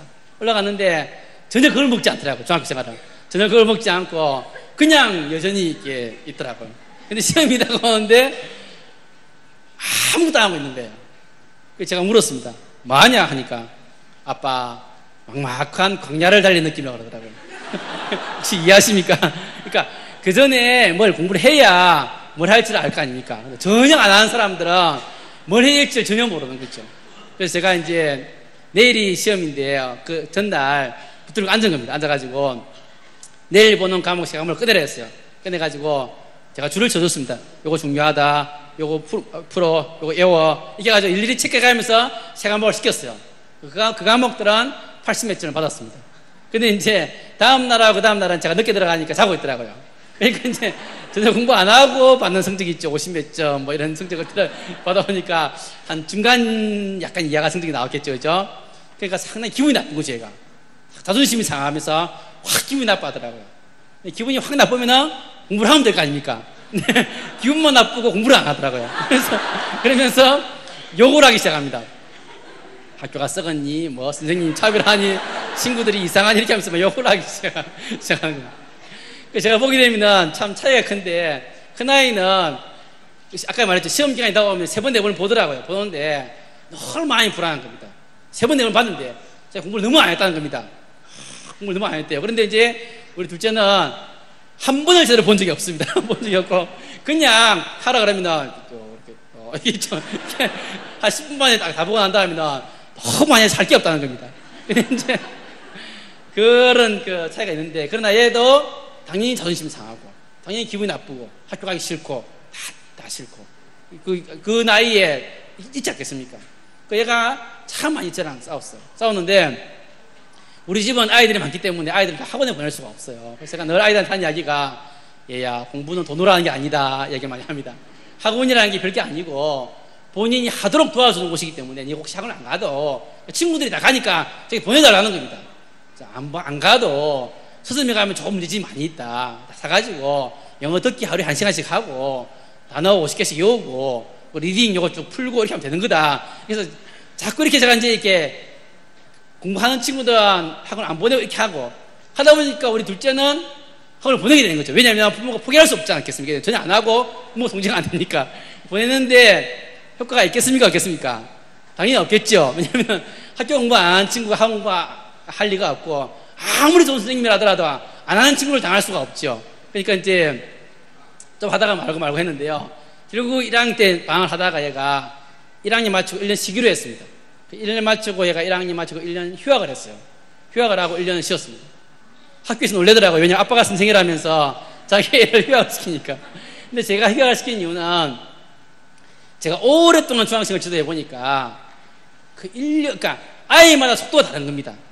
우리는 그 시기를 못 따라가면 나오자라고 생각하는 겁니다. 근데 어차피 인간은 발달 속도가 다른 겁니다. 나이는 같아도 발달 속도가 다르기 때문에 어떤 아이들은 기다리면 주면 되는 친구가 있습니다. 얘는 조금만 기다려주면 되는 친구인데 우리는 그 시기에 그걸 안 하면 끝이기 때문에 끝까지 밀어붙이다 보니까 굉장히 많은 오류들이 굉장히 많이 드러나는 겁니다. 잘 따라가는 친구는 괜찮은데 그렇지 않은 친구들은 많은 아픔들이 사실 있어요. 그래서 내가 얘는 1년을 쉬었는데 제가 물은 겁니다. 하고 싶은 게 뭐냐고 물으니까 자기는 태권도하고 첼로 하고 싶대요. 1년 쉬면서 태권도는 매일 도장에 가고 첼로는 일주일에 한 번씩 모셔가지고 첼로 치고 이렇게 해서 그렇게 하고 보냈습니다. 1년 동안 달라진 건 뭐냐 하니까 엄마 아빠와의 관계가 많이 좋아졌습니다. 왜 좋아집니까?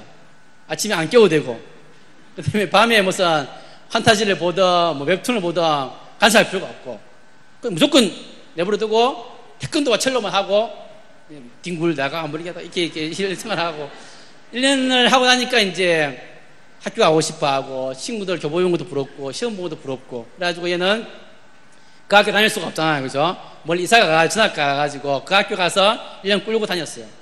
얘가 물론 고3까지 공부를 열심히 하지는 않았습니다. 열심히 하지 않고 어느 정도 했는데 그러나 그 중1 때 내가 몰아붙였다고 생각해 보면 훨씬 관계가 나빠졌을 것이고 신앙도 잃었을 거예요. 신앙이라는 것도 결국 부모님과의 관계에서 오는 거거든요. 오는 거기 때문에 얘는 잘 컸어요. 기질대로. 그냥 학교 생활 재밌게 하면서 이렇게 해서 자기에 맞는 대학을 갔는데요. 제가 보니까 하나님이 큰애는 큰애에 맞는 은혜를 주시고 둘째는 둘째에 맞는 은혜를 주시더라고요. 지금 대학 생활을 하고 있는데 저는 제 마음에 확신이 있어요. 아주 좋은 대학을 다니고 있는 큰아이들 길이 열릴 거고 그냥 보통 대학을 다니고 있는 우리 둘째 아이대로 또 다른 하나님 주시는 그 길이 있을 거라고 확신을 제가 가지고 아이를 키우면서 갖는 확신이 있어요. 뭐냐면은 이런 겁니다. 우리가 아이를 키우는데요. 보십시오. 제가 좀 정리하는 것들은 뭐냐면 이렇게 정리하면 좀 쉽겠죠. 하나님이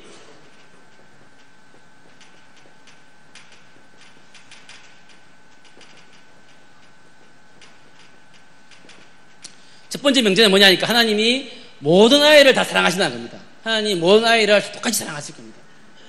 그런데 문제는 뭐냐면 하나님이 이 아이들에게 재능을 다르게 주셨다는 겁니다.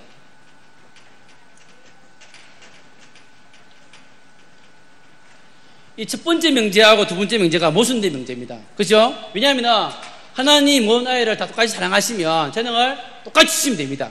그러면 아무런 문제가 없습니다. 근데 문제는 모든 아이를 다 사랑하신다고 말씀은 하시지만 재능은 또 다르게 주셨다고 말하는 겁니다. 다르다는 의미는 여러 가지에서는 세 가지로 이해합니다. 첫 번째로 재능의 종류가 다르겠죠. 우리 흔히 생각하듯이 공부에 대한 재능 주시고 음악 재능, 미술, 체육 줄 수 있겠죠. 그죠? 두 번째는 재능의 분량도 다를 거라 생각합니다. 같은 공부에 재능을 하더라도 많이 준 친구가 있고 조금 준 친구가 있는 것 같더라고요. 제가 보니까 그게 어릴 때는 안 드러나지만 좀 크면 재능의 차이도 많이 드러납니다. 사실상. 세 번째는 뭐가 있습니까? 제 느낌에 그 재능을 자기가 깨닫는 시기도 다른 것 같더라고요. 그래서 하나님께서 재능을 다르게 주셨다고 할 때에 종류도 다르고 분량도 다르고 깨닫는 시기도 다른 겁니다. 우리의 마음은, 부모의 마음은 뭐겠습니까? 하나님, 우리 아이에게는 다른 재능은 필요가 없고요, 공부에 대한 재능만 주십시오. 그리고 많이 주십시오. 빨리 깨달아가지고 매진하게 해주십시오. 이게 우리의 기도 제목입니다. 저도 마찬가지고요. 그렇지만 그런 아이가 얼마나 되겠습니까? 그런 아이가 한 5%, 10%. 그러니까 그런 아이는 진짜 적은 아이가 그렇게 가지만 사실상 8, 90%의 많은 아이들은 어느 한 군데서 걸리는 겁니다. 걸려가지고 부모의 원만큼 안 돼가지고 이렇게 있을 수 있는 겁니다. 있기 때문에 걔가 그 순간에서 걸리기도 하고 방황하기도 하고 아픔을 느끼기도 하고 헤매기도 하고 이렇게 하는 것이죠. 하지만은 그러나 제가 세 번째 생각했던 것은 뭐냐면은 하나님이 그러면 왜 이렇게 하시냐, 하나님이 우리를 사랑하시면 똑같이 주시면 되는데 그거는 다 우리가 이해할 수 없지만 하나님이 각자를 향해서 가지고 있는 뜻이 다른 겁니다. 보십시오. 하나님이 모든 인생을 향해서 뜻을 가지고 계신데 뜻이 다르다는 의미는 뜻이 있다는 걸 전제하겠죠. 그렇죠? 뜻이 있는데 뜻이 다른 거지요. 우리의 생각할 때 그 뜻이라 우리는 그 아이가 뜻이 사회적으로 총망받는 그쪽의 뜻이면 좋겠지만 그런 사람도 있지만 사회적으로 주목받지 못하는 쪽일 수도 있다는 거죠. 그렇죠? 우리가 요한복음 9장님 결정을 보게 되면 날 때부터 소경된 자가 나옵니다. 제 아들이 물었습니다. 저게 누구 죄 때문에 그렇습니까? 본인 죄 때문에 그렇습니까? 부모 죄입니까? 물었습니다. 마치 이거랑 비슷합니다. 여기에 공부를 못한 데가 하나 있습니다. 죄송합니다. 공부를 하나 있는데 사람들이 묻는 겁니다. 얘가 공부를 못하는 게 누구 죄 때문입니까? 라고 묻는 겁니다. 본인이 노력을 안 해서 그렇습니까? 부모님이 머리를 나쁘게 나가서 그렇습니까? 누구 죄 때문입니까? 예수님이 말씀하시기를 누구 죄 때문이 아니고 그 사람을 통해서 하나님이 하시고자 하는 일이 있다라고 말씀하신 것처럼 우리가 어떤 아이가 부모님 말씀을 잘 듣고 머리가 좋아가지고 쭉 올라가는 친구가 있으면 그것도 하나님 뜻이 있고 또 하나님 그 사람이 요구하는 바가 있겠죠. 그렇지만 그 아이 혹시나 일정한 시간 공부를 안 해가지고 타이밍을 놓쳐버렸거나 혹은 머리가 못 따라가거나 아니면 해주려고 했는데 부모님이 뒷받침이 안 해줘가지고 못했거나 여러 원인에 의해서 걔가 부모님이 원하는 만큼 안 되는 아이도 많이 있겠죠. 사실상 많이 있죠. 그렇다고 할 때라도 하나님이 이 아이를 향한 뜻이 있다는 겁니다. 이 아이를 향한 뜻이 있는 것이지 그것이 누구 죄나 잘못이 아니라 그 사람은 물론 방황하고 했다 하더라도 그것도 하나님의 계획 속에 들어있다는 겁니다. 들어있는 것이고 하나님이 그것도 포함시켜가지고 그 사람을 인도하시는 것들이지 우리 하나님이 모르시는 분이 아니기 때문에 부모의 잘못이든 아이의 잘못이든 관계가 없이 그 나름대로의 있다는 겁니다. 저도 아이를 키워보니까 너무 죄책감 느낄 때가 많더라고요. 부모님 중에서 내가 아이를 잘 키웠어 라고 말하는 사람이 누가 있겠습니까? 다 어느 순간에 부모님이 실수가 있고 그때 그거 안 했어야 되는데 부모님은 잘한다고 잘했는데 들어가서 나쁜 것도 굉장히 많이 있지 않겠습니까? 그것도 하나님 안에 포함되고 하나님은 그것도 사용하시는 거죠. 또 애가 친구를 잘못 사귀었거나 결혼을 부렸거나 게임에 빠졌거나 했다더라도 그것도 하나님께서 뜻이 있다라는 생각을 해야 돼요. 왜? 그 믿음이 없으면 우리가 아이를 기다릴 수가 없는 겁니다. 제가 부모님 상담을 해보게 되면 부모님들 이런 얘기 많이 합니다. 사춘기 자녀를 키우는 사람들이 맨정신에 키울 수가 없다 이런 얘기 많이 합니다. 너무 화가 나가지고. 그렇지만 우리가 예수를 믿는 사람들은 흔히 말해서 성령에 취한 사람이라 부를 때에 맨정신이 아니어야 되는 거죠. 맨정신이 아니라 맨정신을 보게 되면 너무 분명합니다. 얘가 이 성적 가지고 이래가지고 갈 수 있는 대학이 요거밖에 없고 그 대학 나와가지고 갈 수 있는 직장이 요거밖에 없다는 거 너무나 분명하지 않습니까? 또 우리 사회는 얼마나 지금 갈수록 얼마나 더 처해집니까? 부모님이 보기에 너무 뻔하죠. 저는 또 애들을 많이 가르쳐보니까 나쁜 습관이 있어요. 딱 보면은 넌 무슨 대야 중학생인데 보이는 겁니다. 그게 참 안 좋은 습관이고 재단하면 안 되는데 그렇다 할지라도 그거는 그야말로 인간적인 생각인 겁니다. 하나님이 그 아이의 그런 것들을 사용하셔가지고 어떻게 사용할지는 아무도 모르는 겁니다.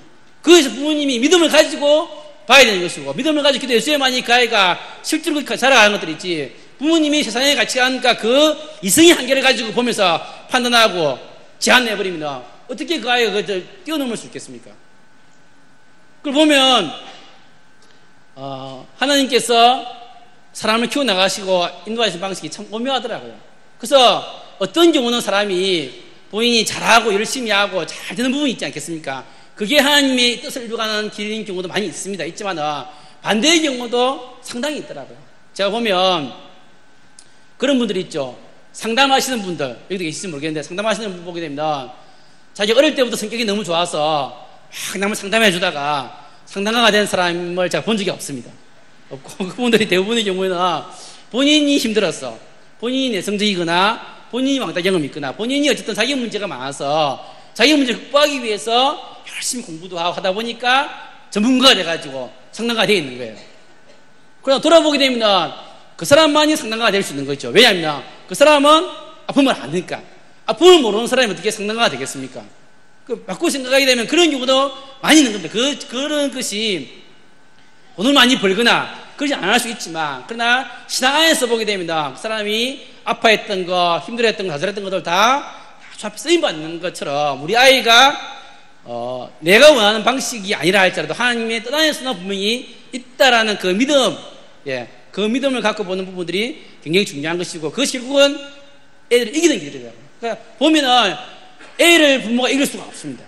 그렇기 때문에 일반 교육하시는 분들도 아이하고 어느 정도의 포기하는 말이 아니라 줄을 좀 가지고 약간은 줄당기기를 하는지 않겠습니까? 우리가 당겨봤다가 안 되면 또 놓아줘 봤다가 하면서, 그렇지만 부모가 포기하지 않지만 이걸 가지면서 아이를 우리가 키워나가는 것이 있는데, 그럴 때 우리가 어떤 좀 분명한 믿음들, 하나님이 우리 아이를 사랑하신다, 이 아이를 향한 뜻이 있다, 하나님께서 쓰시는 것이 분명히 있고, 그거는 내 생각하는 것을 넘어서게 하시는 부분들이 있다. 그런 것들을 가지고 이제 아이들을 키워가는 부분들이 중요하다는 것을 제가 세 번째로 좀 이야기를 했습니다. 마지막 한 가지만 좀 더 하고 마무리하겠습니다. 마지막 부분은 이제 공부와 고통의 문제인데요. 세 번째 부분은 이제 그런 것들입니다. 아이들이 이제 공부를 하다 보게 되면 공부가 너무 힘들다, 아니면 성적이 안 나와서 너무 성적까지 어느 대학을 가냐, 힘들다, 그렇게 애들이 많이 아파하는 부분이 있는데요. 사실은 이제 한국이 입시 때문에 자살도 사실 많이 하고, 자살을 안 하더라도 자살할까까지 고민하는 친구들은 사실 굉장히 많이 있죠. 그래서 참 우리나라가 아픈 역사를 많이 가지고 있는 부분들인데, 어쨌든 아이들이 공부를 잘하든 못하든 성적 때문에 힘들어하는 아이들이 참으로 많죠. 많이 있는데, 제가 이제 아이들하고 이야기하면서 얘야 너 힘들지, 그러면 너무 문제를 가지고 하나님께 기도 한번 가보자, 이렇게 말을 할 때가 있어요. 그럼 아이들이 어떤 반응을 보이냐면, 선생님이 뭔가 멋진 답을 줄 줄 알았는데 기껏 기도하라 그러냐고 이렇게 화를 내는 경우가 많더라고요. 그래서 저 기껏 기도가 아니고 참 기도가 정말 중요한 건데 아이들이 왜 그런 반응을 보일까 해서 이제 이야기를 해보게 되면, 어떤 친구가 이제 이런 질문을 던져요. 선생님, 예수님이 수능을 본 적이 있나요? 이렇게 묻더라고요. 있습니까? 예수님이 야자해 본 적이 있을까요? 라고 묻는 겁니다. 이런 질문인 것 같더라고요. 자기가 어떤 사람한테 자기 마음을 털어놓는다는 것은 반대로 말하면 자기 상황을 아는 사람이랑 하지 않겠습니까? 그래서 아이들이 왜 친구랑 상담을 하겠습니까? 같은 마음을 읽어주니까 상담하지 않겠습니까? 그죠? 그렇다면 아이들이 생각하는 예수님이 너무나 거룩하시고 너무나 멀리 있다는 겁니다. 그 예수님은 내가 지금 겪고 있는 성적 점수 1점 때문에 발발 떠는 이 찌질한 나라의 문제를 너무나 상관하지 않으실 것 같은 예수님이 있죠. 나는 지금 이 1점 때문에 발발 떠고 있는데 우리 예수님 너무나 거룩하신 분, 하늘에 계신 분처럼 느끼시는 경우가 많이 있는 것 같아요. 저는 아이들하고 얘기할 때는 그렇지 않다. 흑인의 예수님은 흑인이라 그런다. 예수님은 피부색이 중요한 것이 아니겠지만 우리 인생의 고통을 다 채울하신 분이기 때문에 고3의 예수님은 고3인 겁니다. 그렇죠? 우리 예수님이 만약에 내일 교회에 고등부에 오시면 어떤 모습으로 오시겠습니까? 고등학생의 모습으로 오시겠죠. 공부를 잘하겠습니까? 예수님이 공부 못하겠습니까? 공부 잘하는 애에게는 잘하는 아이의 모습으로 오겠죠. 못하는 아이에게는 못하는 아이의 모습으로 오실 겁니다. 그렇죠. 우리 예수님 그렇죠. 왜냐하면 그렇게 해야만 그 마음을 읽어주시지 않겠습니까? 그래서 우리가 아이들하고 얘기할 때는 아니다. 예수님은 너의 모습을 알고, 예수님도 지금 오시면 새벽 6시에 일어나가지고 밥도 못 먹고 학교에 겨우 연교시 갔다가 엎어 자다가 성적 안 나가지고 욕먹고 그런 모습이 예수님일 겁니다. 그렇죠? 그렇게 오시기 때문에 너의 그 마음을 이야기하면 예수님 들어주신다. 제가 이제 아이들 느끼면서 느낀 것들은, 물론 우리나라 입시 때문에 힘들죠. 힘들지만 다른 면에서 보게 되면 모든 인생의 고통은 하나님께 나오라고 그러는 하나님의 부르심인 겁니다. 그래서 사실은 고3은 고3밖에 안 살았기 때문에 고3이 제일 힘든 거지만 고3이 힘듭니까? 대학 4학년이 힘듭니까? 대학 4학년이 힘듭니까? 지금 결혼 갓한 주부가 힘든 겁니까? 참 인생을 그 어른들은 다 알지 않습니까? 살아보게 되면 고3 아무것도 아닙니다. 공부만 하면 되는데요, 그건 뭐. 그죠? 진짜 그 누구 말 들어 일을 하라는 것도 아니고 대학 4학년 훨씬 부담스럽죠. 독립해야 되는데, 그로부터. 결혼한 그 신혼부부들 얼마나 어렵습니까? 혼자 살기도 힘든데 옆에 누가 있어가지고 같이 맞추나 이거. 그 다음에 애 엄마가 돼가지고 애 아빠가 돼가지고 한 번도 애 아빠 노릇 안 하다가 책임을 져야 되는데 얼마나 힘듭니까? 그거는 고3이나 대학 4학년이나 비교할 좀 더 어려운 거거든요. 왜냐하면 하나님께서 인생마다 고통을 주시고 거기서 하나님 부르시고 주를 만나게 하시고 또 다른 단계로 또 부르시고 또 부르시는 거 아니겠습니까? 그렇게 끌어가시는 분이 하나님이라 생각한다면 저는 어떤 의미에서는 고3 힘들죠, 당연히. 그렇지만 하나님이 부르시는 부르심이라고 보는 겁니다. 그 아이는 공부의 고통을 가지고 대학의 불안감을 가지고 나아가면서 훈련시키고 나아가게 해야만이 신앙을 걔가 가질 수 있는 겁니다. 우리 신앙이라는 것은 인생에서 자기에게 제일 중요한 문제, 제일 어렵고 힘든 문제를 가지고 죽게 나아가지 않으면 하나님 만날 수 없는 겁니다. 우리가 수가성의 사마리아 여인이 나오는데 자기 문제는 뭡니까? 수가성 사마리아 여인의 문제는 뭡니까? 남편이 5명이 있고 하는 그 문제 아니겠습니까? 그 문제 말 안 하고 뭐 우물이 어떠니, 뭐 물이 어떠니, 뭐 이렇게 말하고 있으면 열심히 듣고 있다가 정 안 되니까 너 남편을 데려와라 이렇게 말씀하시잖아요. 너에게 중요한 문제 도대체 뭐냐? 그걸 가지고 오라는 겁니다. 마찬가지로 고등학생은 고등학생의 문제를 가지고 나가야 되는 겁니다. 그런데 그것이 갈수록 어렵더라고요. 그것이 옛날에는 됐습니다. 부모님 세대도 한번 생각해보세요. 저도 마찬가지. 저도 시골 교회 자라면서 10시 반까지 야자하고 집에 가는 길에 교회 들러가지고 기도하고 집에 가고 주일 성수하느라고 또 학교에 쌤한테 맞아가면서 주일 성수하고 이렇게 해서 그 문제를 가지고 주님 만나고 갔기 때문에 거의 자라는 세대들이 대학생, 청년이 되면서 한국교회를 끌어가는 거 아니겠습니까? 지금 시대는 훨씬 어려운 것이 기본적으로 풍요로운 시대입니다. 풍요로운 것이 돈이 많다는 것이 아니라 옛날에 비해서 절대 빈곤은 아니기 때문에 거기에다가 얼마나 쾌락이 많습니까? 유혹이 많고, 그러니까 쾌락적인 그 문화가 많은 그 상황 속에서 아이가 자기 문제를 가지고 기도하러 나간다는 것이 참 어려운 것들입니다. 저도 늘 고민이 왜 믿음의 시대에서 다음 시대에 믿음의 전수가 안 되냐. 제가 청년 때는 어른들을 많이 판단했습니다. 저 장로님 집 애들은 왜 저러냐, 저 목사님 집 애들은 왜 저러냐 판단했는데 제가 어른이 되고 보니까 쉬운 문제가 아니더라고요. 함부로 판단할 문제가 아니구나. 참, 그러니까 우리 아이들을 제가 좀 키워나가다 보니까 어떻게 하면 이 아이들 하여금 믿음의 실체에 접하게 해줄까. 우리가 아이들 하여금 보십시오. 중국집에 데려가가지고 메뉴판을 들고 이건 짜장면이야, 이건 짬뽕이야 이렇게 설명할 필요가 없지 않습니까? 먹어보면 되거든요. 먹여봐야 되거든요. 어릴 때 생각이 있는 엄마들은 애가 안 먹으려고 해도 된장도 먹이고 김치도 먹이고 야채를 먹이지 않습니까? 왜? 애가 좋아한다고 해서 맨날 햄버거만 할 수 있는 엄마가 가짜 엄마겠죠. 진짜 아니겠죠. 왜냐면 그거는 그때 그 먹어본 아이들이 그 먹은 맛을 알면서 커가면서 건강히 자라는 거거든요. 그래서 제가 이제 어릴 때부터 제 아이들 데리고 가정예배를 쭉 드렸어요. 매일 가정예배를 쭉 드리고 이제 쭉 했는데 애들 초등학교 한 3, 4학년 되니까 이제 안 하려고 하더라고요. 그러니까 아주 어릴 때는 모르고 막 하는데요. 3, 4학년 되면서 친구들이랑 비교가 생기니까 이렇게 반발하기 시작합니다. 왜 우리 집만 가정예배를 드리냐? 왜 우리 집은 매일 하냐? 아빠는 설교를 왜 길게 하냐? 이렇게 하면서 도전을 하기 시작합니다. 그래서 제가 이제 이러다가는 반발만 사겠더라고, 애들. 그래서 전략을 바꿔서, 그러면 오늘부터는 아빠가 설교를 안 할 테니까 우리 집은 좀 기도 중심으로서 바꾸겠다 해가지고 기도 중심으로 좀 바꿨습니다. 바꾸고 나서 가정의 기도 제목을 가지고 기도하는 모임을 이제 매일 하긴 하는데 하기 시작했어요. 이런 겁니다. 우리 집이 이사를 해야 될 시점이 왔습니다. 그러면 기도 제목을 냅니다. 우리 집이 이사해야 되는데 아빠의 기도 제목은 요 전세금을 가지고 학교 옆으로 이사 가서 아이들을 한번 전도해 볼까, 교회 옆으로 이사 해가지고 새벽기도를 열심히 나가볼까 봐 기도 제목이 있다. 기도 제목을 냈습니다. 엄마를 내라니까 엄마는 부엌이 깨끗하고 넓은 집에 이사 가가지고 손님들을 잘 접대하면 참 좋을 것 같다. 첫째 큰아이가 사춘기 점인데 자기는 욕조가 깨끗한 집에 이사 가가지고 매일 샤워를 하면 좋겠다.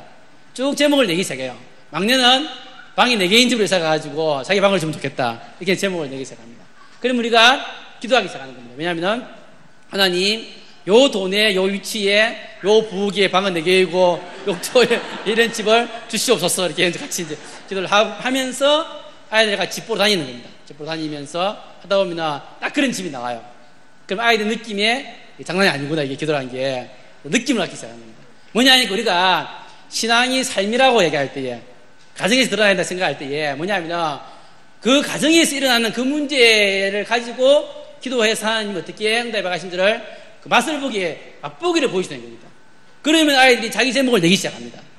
내일 짝 바꿔야 되는데 이놈은 싫고 얘랑 되게 해주십시오라든가 아니면은 내일이 시험인데 공부는 별로 안 했지만 잘 보게 해주십시오라든가 그 아이의 수준에 맞는 제목을 내기 시작하면서 이렇게 나기 시작합니다.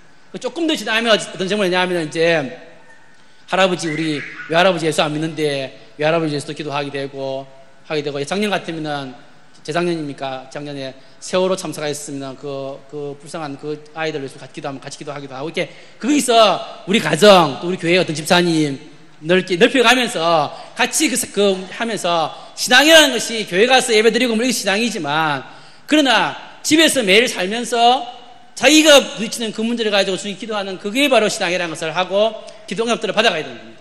물론 응답이라는 것이 다 이루어지지 않죠. 이루어진 것도 있고 안 이루어진 것도 있습니다. 그러면 제가 설명하는 거죠. 예, 하나님 어떤 건 잘 들어주시고 어떤 건 잘 안 들어주시고 기다리라고 하는 경우도 있더라 아빠 보니까. 그러면서 조금씩 이렇게 해나가면서 아이들이 자라면 자기 문제에 부딪힐 때 오죠. 중3 때 되면 이제 고2도 있는 것이고 그러면 자기 문제를 가지고 기도하기 시작하고 또 교회에서 신앙교육이 있지 않겠습니까? 교회에서 또 수련회도 하니까 같이 가서 이렇게 하면서 자기 신앙을 이렇게 형성해 가더라고요.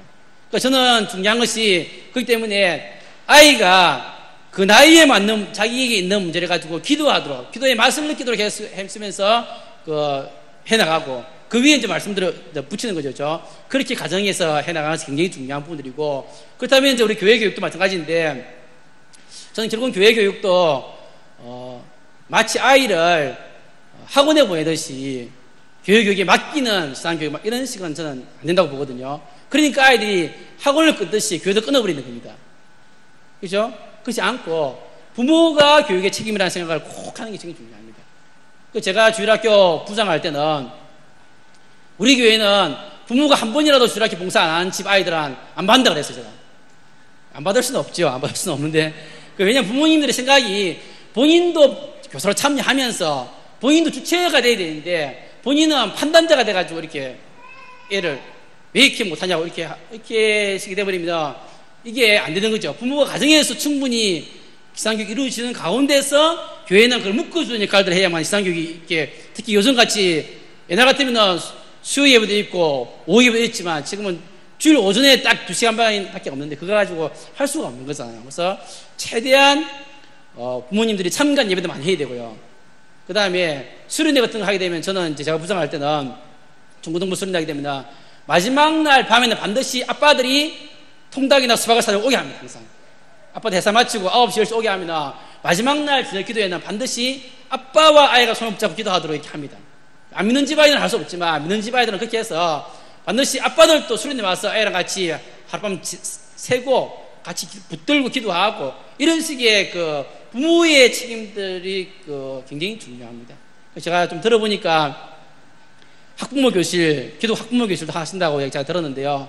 저는 이제 그런 그 부모님의 역할 책임이라는 것은 굉장히 중요한 부분이고 그걸 놓쳐버리는 상황에서 저는 한국 교회가 어떻게 될까 다음 세대에 그나마 내일 교회는 젊은 층이 좀 많이 있는 교회지만 한국 교회가 이 다음 시대의 시장 전수가 안 되고 이렇게 할 때에 도대체 어떤 미래가 있을까 생각을 할 때에 참 어둡다는 생각을 많이 합니다. 그래서 저는 이제 강의를 좀 마무리하면서 좀 정리하면 이런 것들입니다. 하나님께서 우리 아이에게 책임 있게 자녀를 주셨는데 부모의 책임은 뭐겠습니까? 부모의 책임은 아브라함이 이삭이 야곱에게 그 신앙을 전수해 준 거예요. 그 신앙이라는 것은 뭡니까? 스토리죠. 그러니까 아브라함이 자기가 어떻게 하나님을 만났는지 갈대아 우르에서 어떻게 하나님이 나타나셨는지 자기가 어떻게 애굽에 가서 위기를 느꼈는지 그런 것들을 한 장막에 가하면서 이삭에게 얘기했지 않겠습니까? 이삭이 야곱에게 얘기했지 않겠습니까? 그것이 그 언약의 가정에서는 제일 중요한 사명으로 삼고 했기 때문에 이스라엘 나라가 지금까지 오는 거 아니겠습니까? 그런 것처럼 지금도 세상의 물결이라는 것은 가치관의 흐름이 굉장히 거세죠. 계속 말합니다. 이 당 못 가면 끝이야. 그 속에서 우리가 아니야, 대학이 중요하게 하지만 하나님이 인생의 주인이시야, 우리 아이의 인생을 중요하신 분은 하나님이야, 이 아이가 자기 문제를 가지고 하나님이 기도하는 아이로 크는 부분이 정말 중요한 부분이야. 공부를 잘하도록 도와야 되겠지만, 그러나 그 자체가 아이의 인생을 좌우하는 것은 아니고 그는 보조수단에 불과한 것이야. 그 믿음들을 가지면서 아이랑 계속해서 그래야 중심을 가지고 아이들랑 이야기하고 같이 붙들어 기도하고, 아이가 좌절할 때도 손 붙들어 기도할 수가 있고, 그렇게 해나가면서 그 아이가 믿음으로 키워나가야만이 진짜 행복한 인생을 살지 않겠습니까? 서울에 우리가 아는 많은 유명한 대형교회 가보게 되면 그 부모 세대들, 군사님들 세대가 자기 아이를 잘 키웠다고 좋은 대학도 보내고 좋은 데 취업도 시키고 했지만, 그러나 얼마나 많은 가정들에서 결국은 시상을 떠나고 믿음을 안 가지고, 그러다 보니까 가정도 많이 좀 붕괴되고, 참 그 근사님들이 마음 아파하는 걸 제가 많이 봤는데, 결국은 우리가 그 신앙의 중심들을 가지고 해나갈 때 함께 진짜로 아이들 축복하시고 이끌어 나가서 함께 생각했으면 좋을 것 같습니다.